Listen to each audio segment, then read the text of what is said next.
Guys इस video को देखने के बाद आपको किसी भी वीडियो को देखने की जरूरत नहीं पड़ने वाली है, क्योंकि इसी वीडियो में मैं आपका पूरा चैप्टर कंप्लीट कराने वाला हूं, वो भी विजुअल्स और एनिमेशन की मदद से।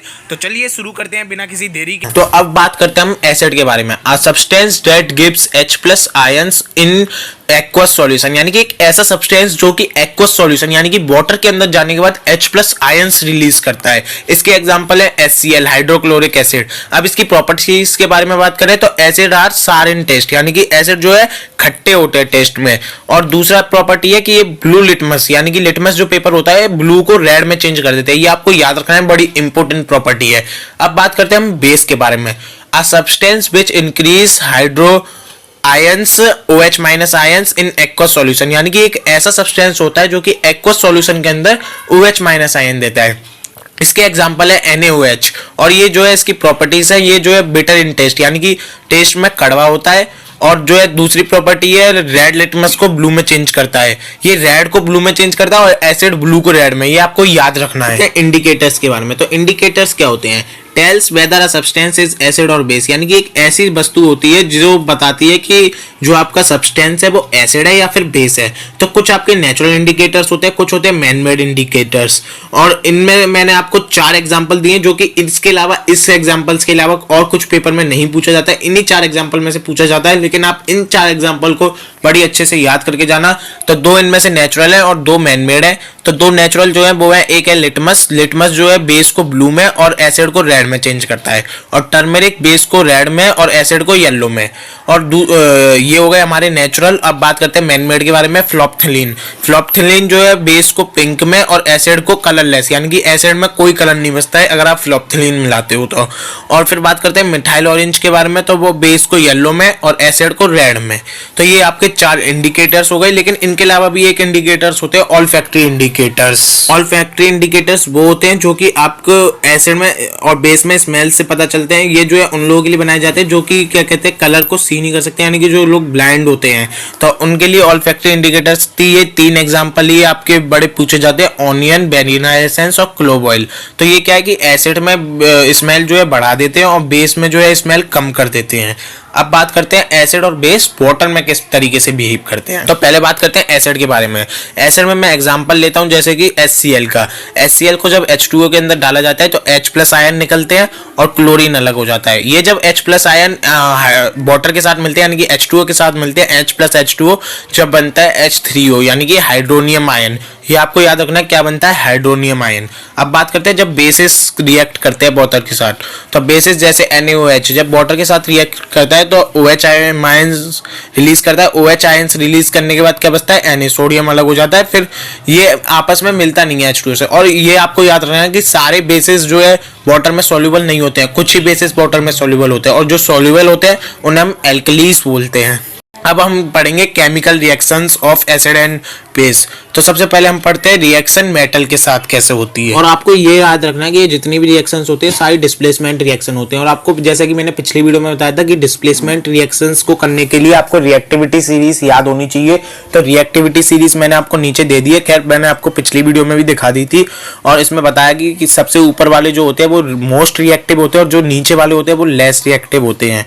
अब बात करते हैं रिएक्शन विद मेटल। ये आपकी पहली मतलब रिएक्शन है केमिकल रिएक्शन एसिड और बेस की। तो जब एसिड मेटल के साथ मिलता है तो सॉल्ट प्लस H2 रिलीज होता है और सॉल्ट बनता है आपका। तो इसका एग्जांपल जैसे कि मैं आपको देता हूँ, H2SO4 plus Zn gives ZnSO4 plus H2। और ये आपको याद रखना है कि ZnSO4 जो है बाइट विड्रॉयल होता है। और H2 गैस का एक टेस्ट भी होता है जो कि जब आप कैंडल को जो है हाइड्रोजन गैस के पास लाते हो तो वो एक पॉप साउंड के साथ बर्न होती है। ये आपको याद रखना है, ये कई बार एग्जाम में पूछा भी जाता है।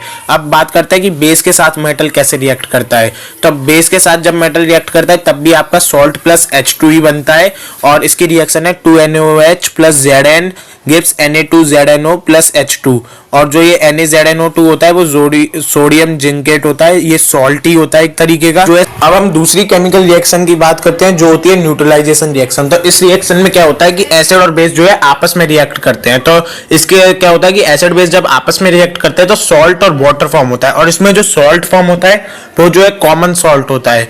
तो जैसे कि मैं आपको एग्जांपल देता हूँ रिएक्शन का, HCl plus NaOH gives NaCl plus H2O।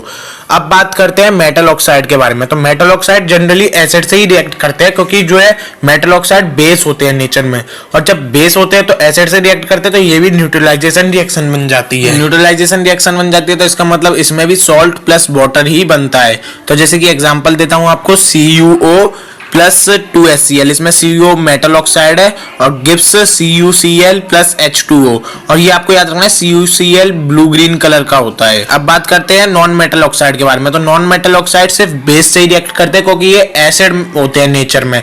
तो जब एसिड होते हैं तो ये भी न्यूट्रलाइजेशन रिएक्शन ही हुई, तो इसमें भी सॉल्ट प्लस वाटर ही फॉर्म होता है। जैसे कि आपको एग्जांपल देता हूँ, CO2 plus CaOH whole twice gives CaCO3 plus H2O। अब बात करते हैं हम मेटल कार्बोनेट और मेटल हाइड्रोजन कार्बोनेट के बारे में।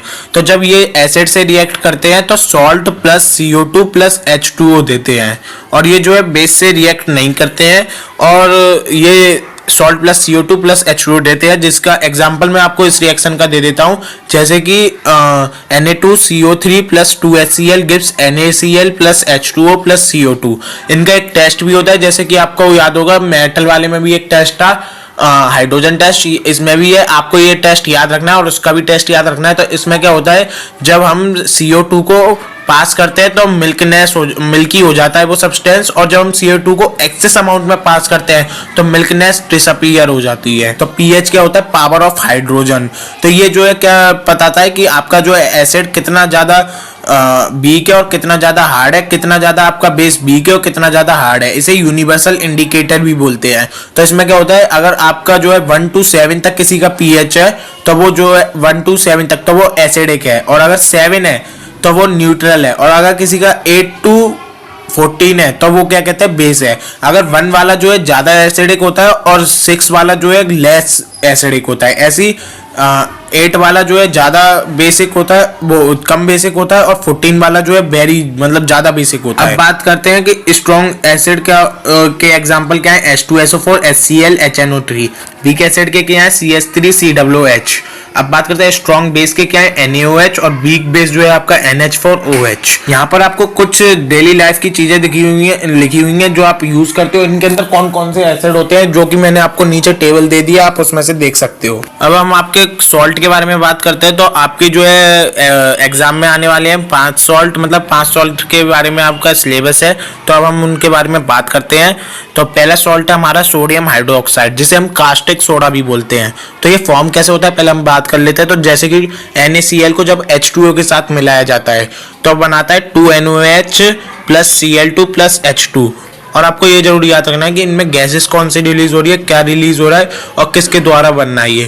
तो आप रिएक्शन में आपको दोबारा बता दूं, NaCl plus H2O 2NaOH gives करता है प्लस Cl2 प्लस H2। इसमें जो है इलेक्ट्रिक करंट पास होता है। दूसरे की बात करें तो ब्लीचिंग पाउडर, इसका केमिकल फॉर्मूला है CaOH तो इसको कैसे बनाया जाता है, CaOH यानी कि जो स्लेक्ट लाइम होती है प्लस Cl2, इसे जब मिक्स किया जाता है तो बनता है CaOCl2, जो कि आपका ब्लीचिंग पाउडर होता है, और इसमें से वाटर रिलीज होता है प्लस H2O। अब बात करते हैं कि इसके यूजेस क्या हैं। तो इसमें आपको सबसे पहला यूजेस तो बड़ा इजी है इसका, आपको याद करना, ये कॉटन और लाइनिंग की ब्लीचिंग के लिए यूज़ होता है, और दूसरा है ऑक्सीडाइजिंग एजेंट की तरह यूज़ होता है। अब बात करते हैं हमारे तीसरे सॉल्ट की, जो कि है बेकिंग सोडा। इसका केमिकल फॉर्मूला है NaSCO3। अब इसका फॉर्मेशन कैसे होता है वो हम जानते हैं। तो अब सबसे पहले हम इसकी रिएक्शन देख लेते हैं। NaCl plus H2O plus CO2 gives NaSCO3 plus NH4Cl। अब बात करते हैं कि इसके यूजेस क्या हैं। तो ये जो है क्रिस्पी पकौड़ास को बनाने में यूज़ होता है, यानी कि किसी चीज़ को, जैसे क्रिस्पी आपने देखा होगा कि आपकी मम्मी बेकिंग सोडा वगैरह डाल देती हैं उसमें, और किसी चीज़ की फास्टर कुकिंग के लिए यूज़ होता है बेकिंग सोडा। बात करते हैं हमारे चौथे की, जो कि है वॉशिंग सोडा। ये आपका बड़ा ही इंपॉर्टेंट है। इसका जो है केमिकल फॉर्मूला है Na2CO3 × 10H2O। तो अब इसकी बात करते हैं। तो 2NaSCO3 को जब हीट किया जाता है, जब बनता है Na2CO3 plus H2O plus H2O CO2। अब इसके यूजेस की बात कर लेते हैं। तो इसके यूजेस है glass, soap and paper industries. तो अब बात करते हैं कि वाटर ऑफ क्रिस्टलाइजेशन, यानी कि जिनके अंदर वाटर्स के क्रिस्टल पाए जाते हैं वो कौन कौन से होते हैं। तो इसमें आपके 4 तरीके के हैं, CuSO4 × 5H2O, FeSO4 × 7H2O, CaSO4 × 2H2O Na2CO3 into 10H2O, और इनके नाम आपको नीचे दिखाई दे रहे होंगे, तो ये सब इनके नाम हैं। तो अब बात करते हैं प्लास्टर ऑफ पेरिस, जो कि है हमारा 5th सॉल्ट। ये आपका कई बार एग्जाम में पूछा जाता है और काफ़ी ज़्यादा इंपॉर्टेंट भी है। इसे हम POP भी बोलते हैं शॉर्ट फॉर्म में। इसमें क्या होता है, जब जिप्सम को 373 के पे हीट किया जाता है तो ये जो है वाइट पाउडर फॉर्म करता है, जो कि POP प्लास्टर ऑफ पेरिस होता है, जो कि आपके घर वाले प्लास्टर करने के लिए यूज़ होता है। जैसे कि इसकी रिएक्शन में आपको बता दूँ, CaSO4 into 2H2O gives CaSO4 into half H2O। इसमें वाटर मॉलिक्यूल्स जो है हाफ हो जाते हैं। तो यही था हमारा चैप्टर। आज की इस वाली वीडियो के लिए इतना ही। फिलिंग से मिलेंगे नेक्स्ट वीडियो में।